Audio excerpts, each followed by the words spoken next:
All right, so I'm in the midst of planting the blueberries. All the other berries are in, but blueberries in particular like acidic soil.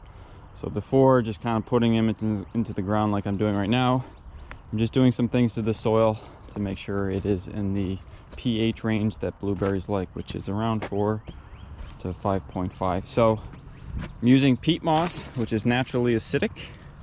So I use a quarter of that in that bucket, a quarter of leaf compost, which is also acidic, and I also put in a gallon with 2 tablespoons of vinegar, which is acidic. So I did that already. The pH is around 5.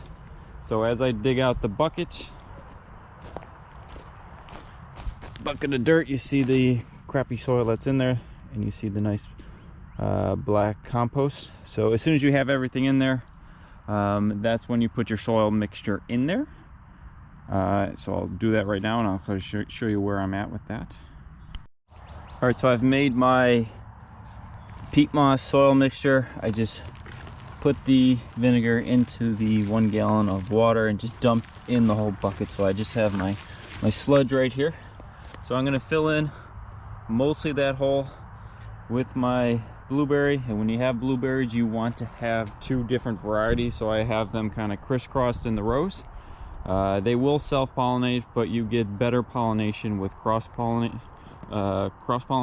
So you'll get much larger blueberries when you have the cross-pollination. So as I'm putting in that into the hole with the soil, once I get to the top, I will be putting in the sulfur. So you can acidify your sulfur, or acidify your soil with sulfur. So you can't just put in the sulfur as is and assume it is going to acidify your soil. So if you were to put this material into that hole, that yellow stuff mostly is pure sulfur. So that material is not water soluble.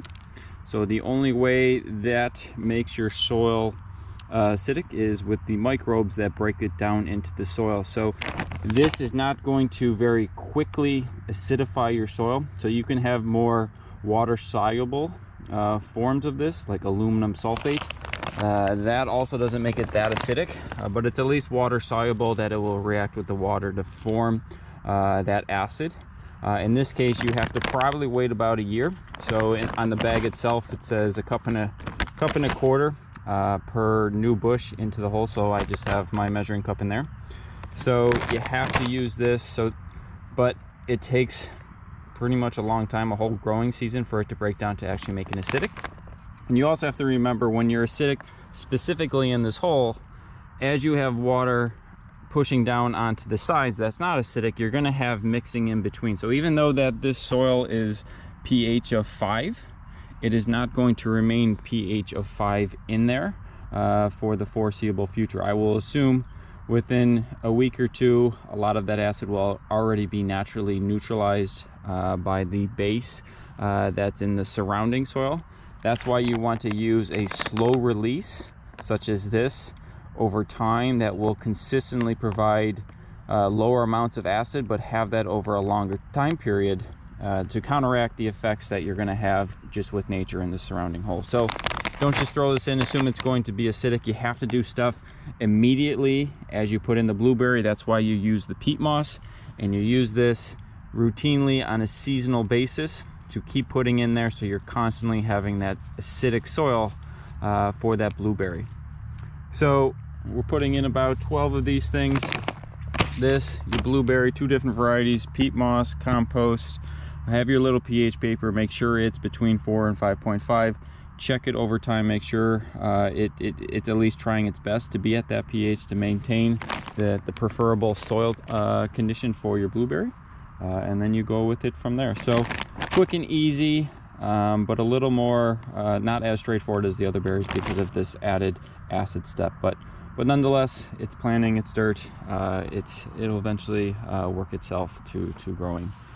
So that's how we do planting blueberries, by just very quickly acidifying the soil. So the blueberry plant is in the hole now with the dirt that was in the bucket. So you use it all I put the sulfur on top because as this is decomposing or becoming more water soluble, you want it to have it on top so it drains downward. If you have it at the bottom, if the roots aren't established yet, it will just keep leaching further into the ground and won't get in to the system. So have it up on top, have it where also water is there, because you need that water to establish the connection between the microbes in your soil with the sulfur itself. So as you have it on top, it will become easier to become hydrated, initiating that biological reaction, and then enabling that the sulfur become more bioavailable for the plant itself. So as soon as you have it on top, you just kind of push your compost around it, stabilizing it in whatever position that you want, and then you are good to go. So your plant is successfully planted.